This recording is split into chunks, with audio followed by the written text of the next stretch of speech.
नमस्कार, कैसे हो आप सभी। उम्मीद करता हूँ अच्छे होंगे। आप सभी का Kamla Devi Singhvi college of science and technology के ऑनलाइन यूट्यूब क्लासों में हार्दिक स्वागत है। अपने पिछले क्लास में हमने पढ़ा था राजस्थान के तीज पर्व और त्योहार के तहत राजस्थान का श्रावण मास का एक बहुत ही महत्वपूर्ण त्यौहार छोटी तीज का पर्व है, क्योंकि तीज के साथ ही राजस्थान में त्योहारों की शुरुआत मानी गई है। हमने एक राजस्थान की किंवदंती एक कहावत है जो पढ़ी थी, तीज त्योहारा ले डूबी, तीज त्योहारा बावड़ी ले डूबी गणगौर। कि तीज है जो त्योहारों को लेकर आती है और गणगौर के साथ में राजस्थान में त्योहार है जो संपूर्ण माने जाते हैं। आज हम श्रावण मास के जो शेष त्योहार हैं उनके बारे में अध्ययन करेंगे। चलिए शुरू करते हैं। राजस्थान के तीज पर्व और त्योहार। राजस्थान के तीज पर्व और त्योहार।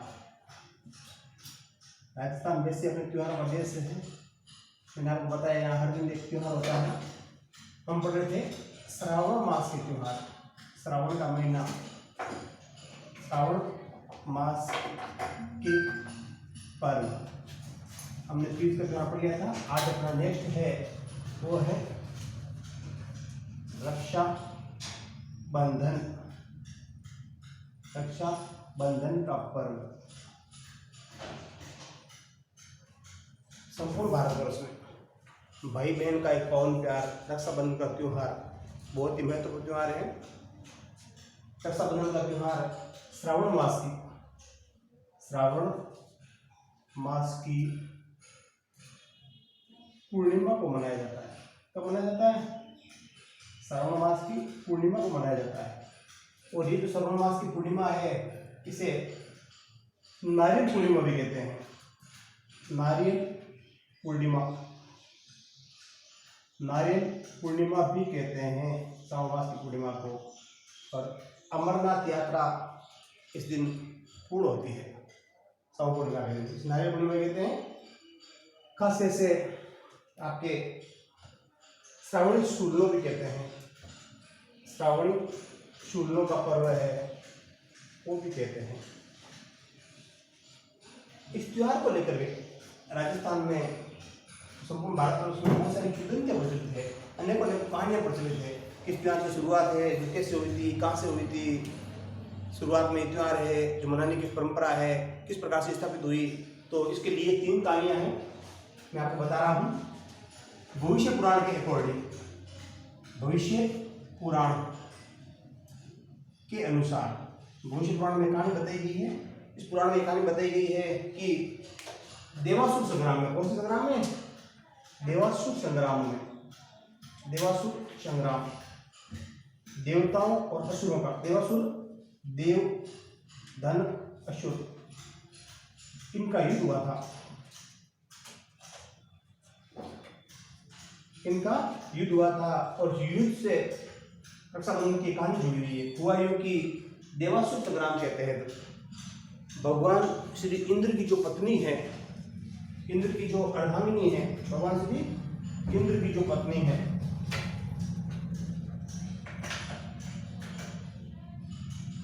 इंद्र की जो पत्नी जिनका नाम था सची, नाम था इनका सची या फिर इंद्राणी, सची या इंद्राणी। कहीं ना कहीं इस युद्ध में इन्हें शंका थी अपने पति के जीवन को लेकर के। तो इंद्राणी है इस संग्राम से पहले जाती है विष्णु जी के पास और विष्णु जी से इस संग्राम को लेकर के काफ़ी सारी चर्चा करती है। और चर्चा के दौरान कहीं ना कहीं इंद्राणी की आंखें नम हो जाती है। तो इंद्राणी की नम आंखें देख करके भगवान श्री विष्णु ने एक रक्षा सूत्र है जिसे मंत्रों से पवित्र करके इंद्राणी को सुपुर्द किया था और कहा था कि ये रक्षा सूत्र है, तो जाकर के अपने पति के कलाई में बांध देना, आपके पति की युद्ध में विजय होगी। चलो, एक तो कहानी ये है। सची है भगवान विष्णु जी से उस रक्षा धागे पर लगती है और ला करके अपने पति की कलाई पर बांध देती है और युद्ध होता है और युद्ध में इंद्र की जीत होती है। दूसरी कहानी अपने प्रचलित है महाभारत काल के समय की। दूसरी कहानी महाभारत काल के समय की प्रचलित है कि महाभारत काल में महाभारत काल की कहानी है। इस काल में शिशुपाल वध का प्रसंग है कि भगवान श्री कृष्ण जब शिशुपाल का वध करते हैं और वध करने के बाद में उनका जो चक्र है वापस जब उनकी उंगली में आता है तो उंगली थोड़ी सी कट जाती है। भगवान श्री कृष्ण की कटी उंगली को देख करके द्रौपदी है अपनी जो चुंदरी है ओढ़नी है उसे फाड़ करके भगवान श्री कृष्ण की उंगली पर लपेटती बांधती है।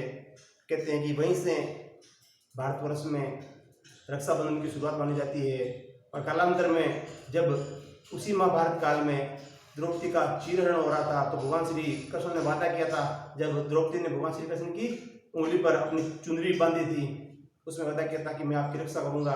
और उन्होंने ये जो रक्षा का वचन है वापस स्वयंवर में जब द्रौपदी का चीरहरण किया जा रहा था तब भगवान श्री कृष्ण ने उसकी आन और शान की रक्षा करके उसका चीर है वो बड़ा करके अपने वचन को निभाया था। चलिए दूसरी कहानी है अपने भारतीय इतिहास। तीसरी कहानी अपने भारतीय इतिहास की एक कहानी है।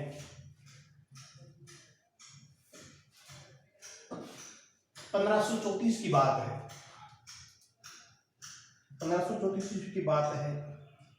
आपको याद होगा चित्तौड़ का दुर्ग, चित्तौड़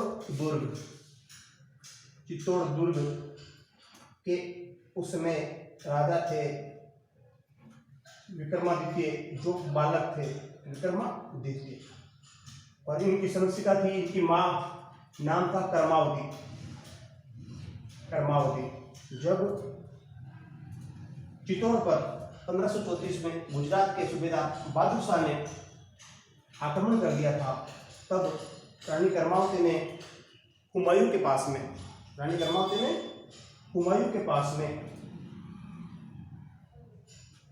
रक्षा सूत्र भेज करके अपने राज्य की रक्षा के लिए प्रार्थना की थी, सहायता मांगी थी कि चित्तौड़ के ऊपर जब गुजरात के बहादुर शाह ने आक्रमण किया था उसमें जो कर्मावती का पुत्र था विक्रमादित्य जो राजगद्दी पर था वो बालक था और कर्मावती उसकी सुरक्षिका बनी हुई थी।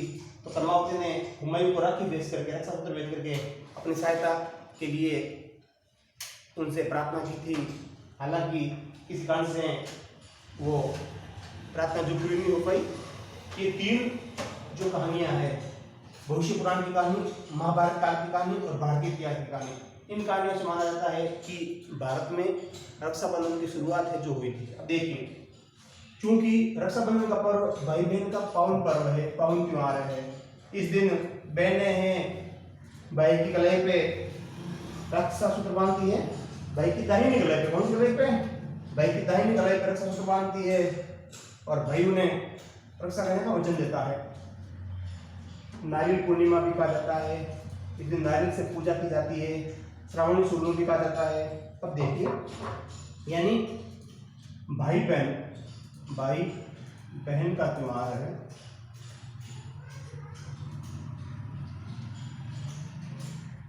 बहन है भाई की दाहिनी कलाई पे रक्षा सूत्र बांधती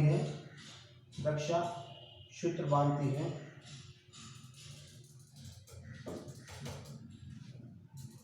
भाई बहनों को उपहार स्वरूप कुछ भेंट देते हैं, भाई बहनों के पास कुछ भेंट देते हैं, अलग अलग प्रकार के तोहफे जो दिए जाते हैं। ठीक है, इस दिन नारियल पूर्णिमा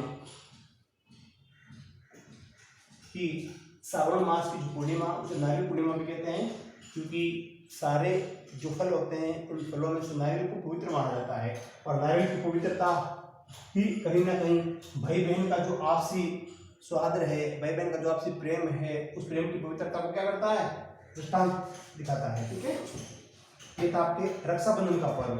कौन सा पर्व? रक्षाबंधन का पर्व, जो अपने श्रावण मास की पूर्णिमा को मनाया जाता है संपूर्ण भारतवर्ष में। और इस पर्व को मनाने के पीछे की जो कहानियां हैं मैंने आपको बताई थी। तीन कहानियां, भविष्य पुराण से संबंधित कहानी, महाभारत काल से संबंधित कहानी और भारतीय इतिहास से संबंधित कर्मावती की कहानी। ठीक है, याद रखना। आपको क्वेश्चन ये पूछ सकते हैं कि नारियल पूर्णिमा का पर्व कब मनाया जाता है, तो आपका आंसर होना चाहिए कि नारियल पूर्णिमा का पर्व श्रावण मास की पूर्णिमा को मनाया जाता है। ठीक है, चलिए नेक्स्ट लेते हैं। भाई जब अपने राजस्थान की आर्ट और कल्चर की जब हमने कक्षा शुरू की थी, उस समय मैंने आपको विक्रम संवत के जो 12 महीने हैं उन महीनों को मैंने आपको बताया था क्रमबद्ध। ठीक है, और उसी के अकॉर्डिंग हम ये जो राजस्थान के त्योहार हैं उन त्योहारों का अध्ययन करेंगे। सावन मास में 2 महत्वपूर्ण त्योहार थे आपके, एक तो छोटी तीज का पर्व और एक होता था आपके रक्षाबंधन का पर्व है। हमने अच्छी तरह से उनको समझ लिया है, पढ़ लिया। ठीक है, अब श्रावण मास के बाद में आते हैं भाद्रपद का महीना। कौन सा महीना? भाद्रपद। भाद्रपद मास, भाद्रपद मास राजस्थान में सबसे बड़ा महीना माना जाता है भाद्रपद मास, कि इस महीने में बहुत सारे तीज त्योहार और पर्व है जो मनाए जाते हैं। सबसे पहले भाद्र मास के त्योहारों में सबसे पहला पर्व है आपके बड़ी तीज का पर्व। कौन सा पर्व? बड़ी तीज का पर्व। बड़ी तीज का पर्व कब मनाया जाता है? ये मनाया जाता है आपके भाद्रपद, भाद्रपद यानी भाद्र के महीने में, भाद्रपद कृष्ण पक्ष। कौन से पक्ष? कृष्ण पक्ष की तृतीया को मनाया जाता है। ठीक है, तृतीया को मनाया जाता है। भाद्रपद कृष्ण पक्ष की तृतीया को बड़ी तीज का पर्व मनाया जाता है। और उत्तर भारत में ये जो बड़ी तीज का पर्व है बहुत बड़ा पर्व है, खासकर महिलाओं के लिए। बड़ी तीज का पर्व है, इसके बहुत सारे उपनाम हैं। इसे सतुड़ी तीज भी कहते हैं, सतुड़ी या फिर सातुड़ी तीज भी कहते हैं, सातुड़ी तीज। इसे बुड्ढी तीज भी कहते हैं, बुड्ढी तीज भी कहते हैं। सातुड़ी तीज, बुड्ढी तीज, बड़ी तीज, कजली तीज भी कहते हैं। कौन सी तीज कहते हैं इसे? कजली तीज भी कहते हैं। कजली तीज का पर्व, कजली तीज का पर्व भी इसे कहा जाता है। यानी बड़ी तीज का पर्व, सतुड़ी तीज का पर्व, बूढ़ी तीज का पर्व और कजली तीज का पर्व। ठीक है, अब देखिए उत्तर भारत का सबसे बड़ा महत्वपूर्ण त्योहार है सतुड़ी तीज, बूढ़ी तीज और कजली तीज। वैसे जब हमने छोटी तीज का पर्व पढ़ा था तो हमने देखा था कि विवाहित और जो अविवाहित कन्याएं हैं वो उस पर्व को मनाती है। उसी प्रकार से ये पर्व भी विवाहित और अविवाहित, विवाहित और अविवाहित, विवाहित महिलाओं और अविवाहित जो बालिकाएं हैं, अविवाहित जो बालिकाएं हैं, बालिकाएं, उन बालिकाओं द्वारा हर्षोल्लास के साथ यह पर्व मनाया जाता है। विवाहित महिलाओं द्वारा और अविवाहित बालिकाओं द्वारा यह पर्व मनाया जाता है। देखिए विवाहित महिलाएं हैं इस पर्व को मनाती है अपने पति की दीर्घायु के लिए, इस पर्व को मनाती है। ठीक है, और जो अविवाहित बालिकाएं होती है ये तो मनाती हैं पति की दीर्घायु, दीर्घायु के लिए। ठीक है, कामना करती है तीज माता से, कामना करती है तीज माता से। और ये जो अविवाहित बालिकाएं हैं ये सुयोग्य वर प्राप्ति के लिए, किसके लिए? सुयोग्य वर प्राप्ति हेतु, सुयोग्य वर प्राप्ति हेतु कजली तीज का पर्व है जो रखते हैं। सातुड़ी तीज, इस दिन बेसन के सत्तू बनाए जाते हैं। बेसन के क्या बनाए जाते हैं? बेसन के सत्तू बनाए जाते हैं, बनाए जाते हैं। और उन सत्तुओं के माध्यम से तीज माता के भोग लगाया जाता है। ठीक है, इस कारण से सातुड़ी तीज भी कहते हैं। कजली तीज, इस दिन कजली तीज के बारे में कहा जाता है कि काजल का बड़ा महत्व है। महिलाएं श्रृंगार करने के लिए जब नीम के वृक्षों की पूजा की जाती है। किस वृक्षों की पूजा की जाती है?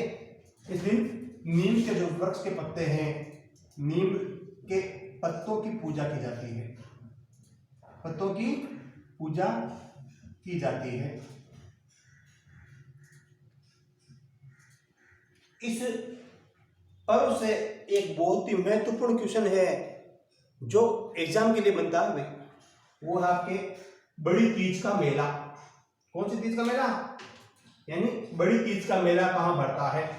आपके लिए प्रश्न है, बड़ी तीज का मेला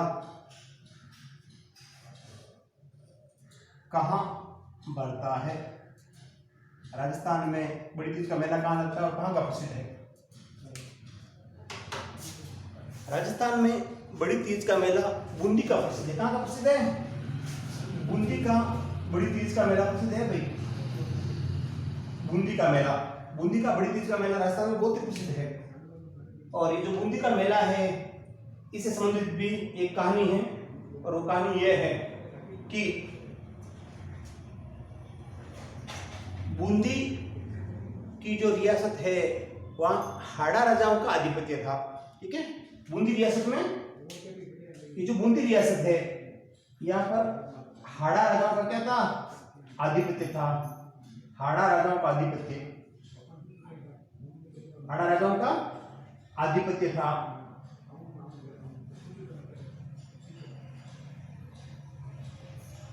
बूंदी में एक छोटी सी जागीर है जिसका नाम है गोठड़ा जागीर। कौन सी जागीर?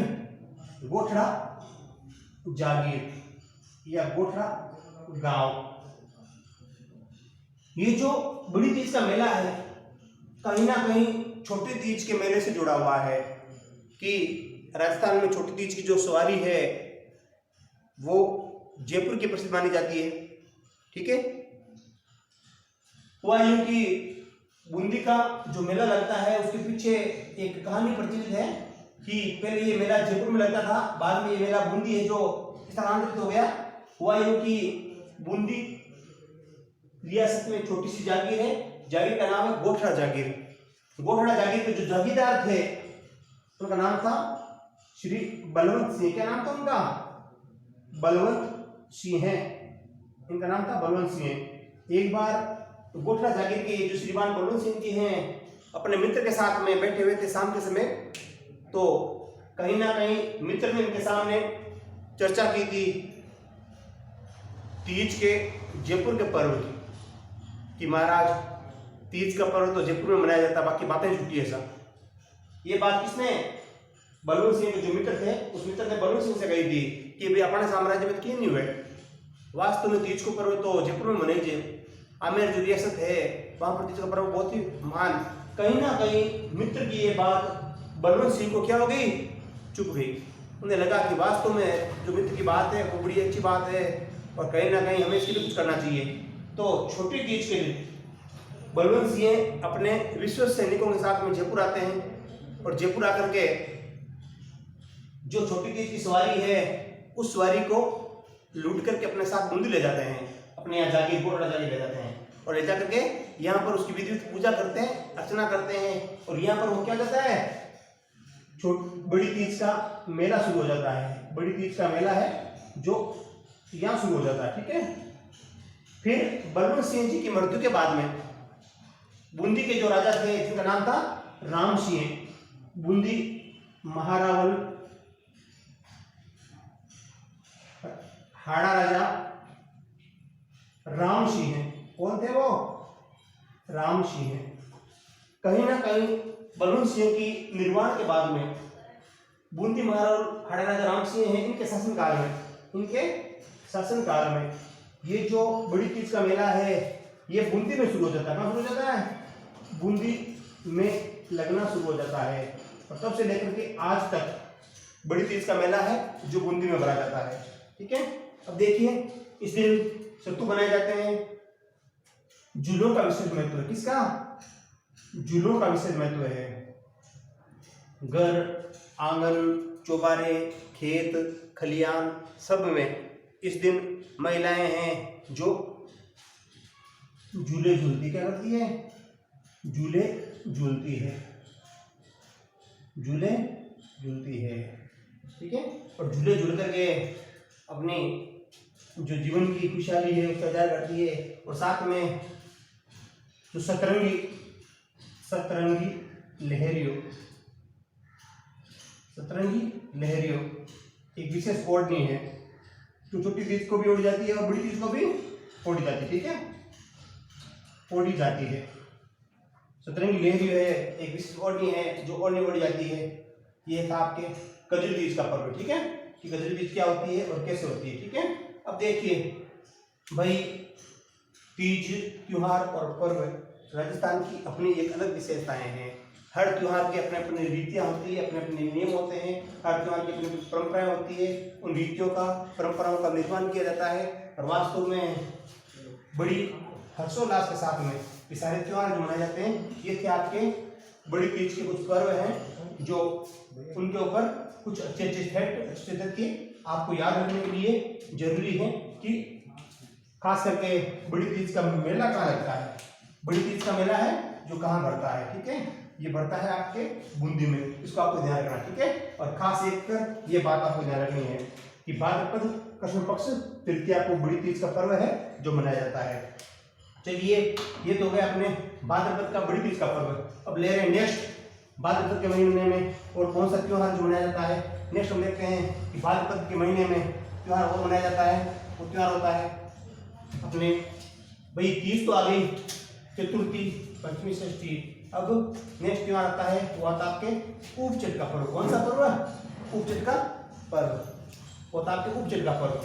देखते हैं उपचट का पर्व, नाम ही क्या है? उपचट है, नाम ही उपचट। देखिए कब मनाया जाता है उपचट का पर्व, कब मनाया जाता है उपचट का पर्व?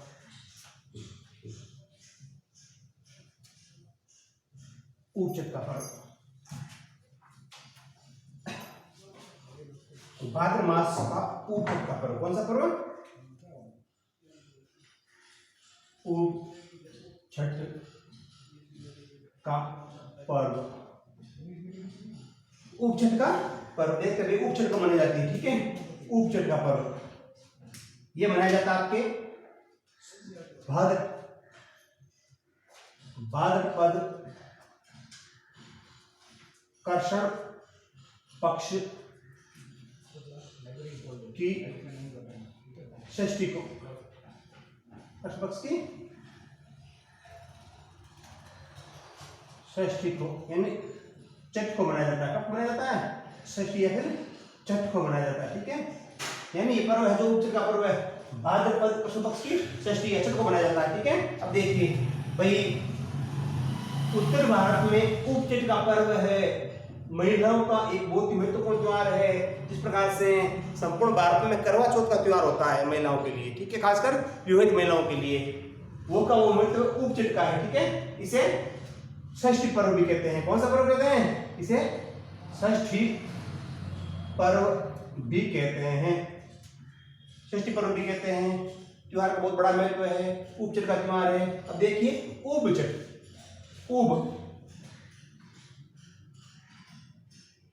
उबा रहना, क्या रहना? उबा रहना, खड़ा रहना, खड़ा रहना, खड़ा रहना पड़ता है, उबा रहना पड़ता है भाई, ठीक है। कब रहना पड़ता है? ये रहना पड़ता है सूर्यास्त से लेकर चंद्रमा के उदय, चंद्रमा के उदय होने तक, चंद्रमा के उदय होने तक। यानी महिलाएं हैं पति की मंगल कामना तथा दीर्घायु हेतु, पति की मंगल कामना तथा दीर्घायु हेतु ये व्रत रखती है। उपचट का पर्व। कौन सा पर्व है? उपचट का पर्व है। उबा रहना, खड़ा रहना। कब उबा रहना? सूर्यास्त से लेकर चंद्रमा को उदय होने तक। यानी जब सूर्यास्त हो जाता है तो महिलाएं सज धज करके तैयार होकर के अपने ग्रुप के साथ में, आसपास की जो महिलाएं होती है, परिवार की जो महिलाएं होती है, उन सभी के साथ में सूर्य जैसे अस्त हो गया उसके बाद में महिलाएं बैठ नहीं सकती जब तक चंद्रमा क्या नहीं हो, उदय नहीं हो। ठीक है, तो सूर्यास्त से लेकर के चंद्रमा उदय होने के बीच का जो समय है, इस समय में महिलाएं हैं आसपास के जो मंदिर होते हैं, गांव के ठाकुर जी का मंदिर है और भी कहीं कोई मंदिर है प्रसिद्ध है, तो उस मंदिरों में जाती है, जाकर के मंदिरों की पूजा करती है, आराधना करती है, अर्चना करती है देवी देवताओं की। ठीक है, और जो ही सूर्य उदय होता, जो ही अपने चंद्रमा उदय होता है, तो जो चंद्रमा उदय होता है उसके बाद में महिलाएं हैं विधिवत छठ माता और चंद्रमा की पूजा करती है। किसकी पूजा करती है? चंद्रमा की पूजा करती है। और पूजा में नीम के पत्तों का, किस पत्तों का? नीम के पत्तों का विशेष महत्व है, विशेष महत्व है।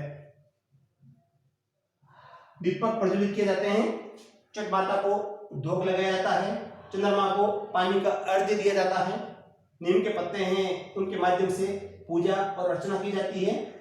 और पूजा और अर्चना के बाद में महिलाएं हैं अपने व्रत का प्रमाण करती है, अपना व्रत है जो खोलती है। ठीक है, ये था आपके उपचट का पर्व।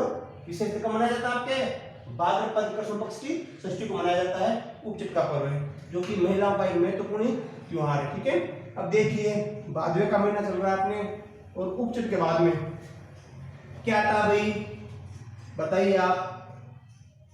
तीज आ गई, षष्ठी आ गई, उपचट के बाद में आप क्या आता है? एक और बहुत ही महत्वपूर्ण त्योहार, संपूर्ण भारतवर्ष का महत्वपूर्ण त्योहार है, वो त्योहार आपके कृष्ण जन्माष्टमी। कौन सा त्योहार है? कृष्ण जन्माष्टमी का पर्व, कृष्ण जन्माष्टमी, कृष्ण जन्माष्टमी का पर्व। भगवान श्री कृष्ण का हैप्पी बर्थडे, कृष्ण जन्माष्टमी का पर्व कब मनाया जाता है? भादवे का महीना है, तो भाद्रपद कृष्ण पक्ष की अष्टमी को है, अपनी भाषा में आठम का लग होगा भाई, आठम है। ठीक है, अष्टमी को मनाया जाता है, भाद्रपद कृष्ण पक्ष की अष्टमी को इस त्योहार मनाया जाता है। ठीक है, क्योंकि भगवान श्री कृष्ण का हैप्पी बर्थडे है, तो लोग बड़ी खुशी के साथ में भगवान श्री कृष्ण को हैप्पी बर्थडे विश करते हैं। ठीक है, पंजीरी एक प्रसाद है जिसका नाम है पंजीरी। खासकर भगवान श्री कृष्ण को दूध, दही, मेवा, मक्खन बहुत प्रिय थे। ठीक है, उसी को ध्यान में रख करके पंजीरी, पंच अमृत, पंजीरी पंच प्रकार के जो अमृत हैं, पंच प्रकार के जो अमृत हैं, पंच अमृत अर्थात पंचामृत, पंचामृत में आपके दूध, दही, घी, शक्कर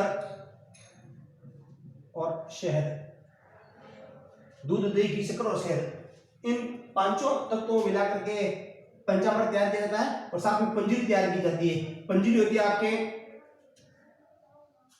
धनिया, नारियल, बुरादा और देसी शक्कर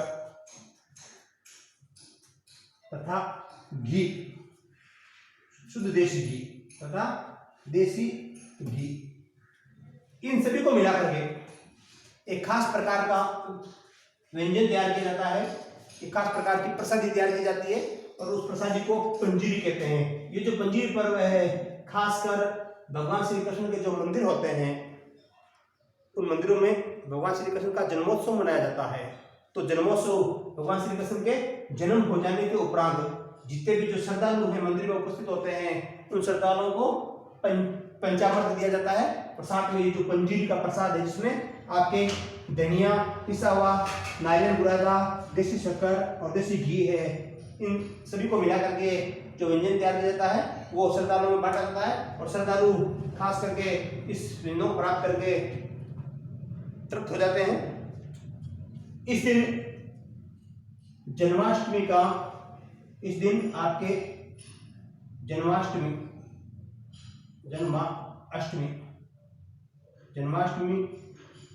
का व्रत भी लोग रखते हैं। जन्माष्टमी का व्रत भी किया जाता है, ठीक है। जन्माष्टमी का व्रत ये भी किया जाता है।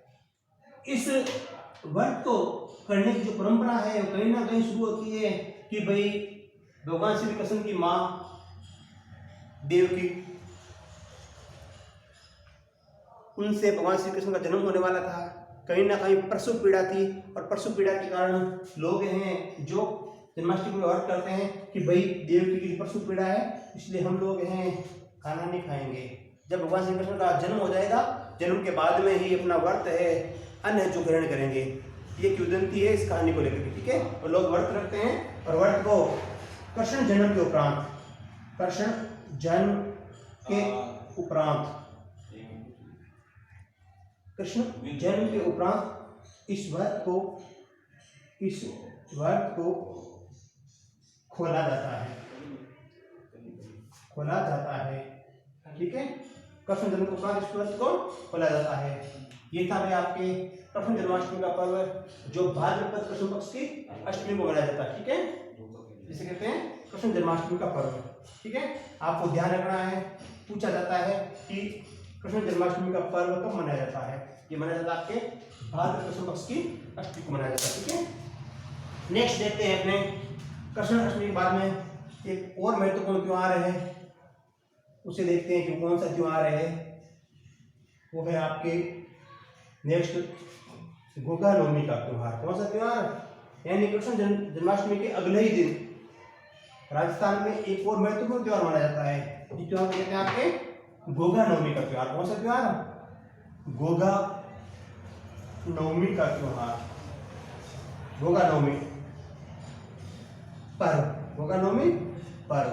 ये मनाया जाता है आपके भाद्रपद, कब मनाया जाता है आपके भाद्रपद कृष्ण पक्ष की नवमी को यहाँ पे त्योहार मनाया जाता है गोगा नवमी का त्योहार। गोगा नवमी, गोगा जी राजस्थान के चौहान वंश में जन्मे, चौहान वंश में उत्पन्न एक महत्वपूर्ण लोक देवता है। कौन सा देवता है? लोक देवता है, जिन्हें पंच पीरों में शामिल किया गया है, ठीक है। लोक देवता है, महत्वपूर्ण लोक देवता है। ख्याति, इनकी ख्याति यह है कि इन्होंने गौवंश की रक्षा के लिए, गौवंश की रक्षा हेतु गजनवी से युद्ध किया था,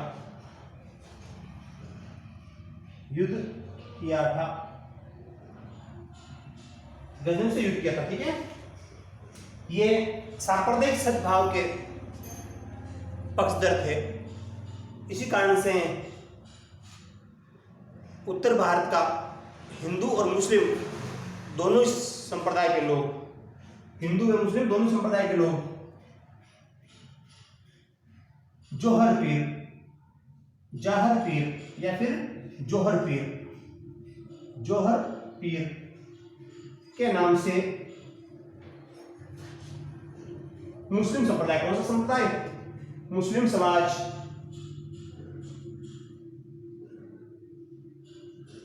इनकी पूजा करता है, ठीक